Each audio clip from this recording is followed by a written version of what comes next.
in terms of future directions and unmet needs in chronic graft versus host disease, unfortunately, there are several.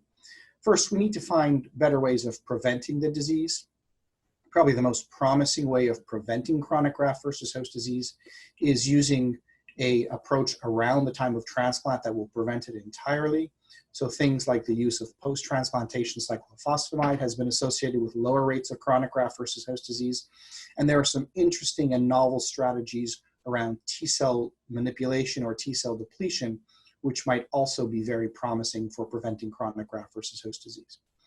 There are some clinical trials testing interventions using B-cell depleting approaches or B-cell therapeutics to try to prevent graft versus host disease, but we have not yet seen the readout of those trials.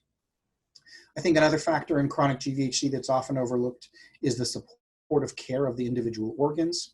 And for that, I would point the viewers towards a really comprehensive set of guidelines from the American Society of Transplantation and Cellular Therapy. So we have a NIH consensus document that is published on the ASTCT website.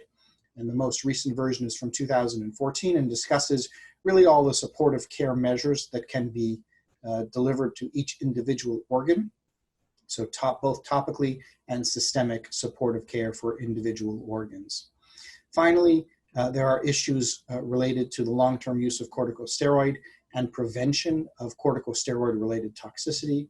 So things like preventing osteoporosis, managing glucose intolerance, hypertension, managing weight and weight changes associated with chronic steroid use, and the psychological support of being on chronic corticosteroids. All of these are really important things that one has to consider when starting corticosteroids for chronic graft versus host disease and really in the general care of the chronic GvHD patient.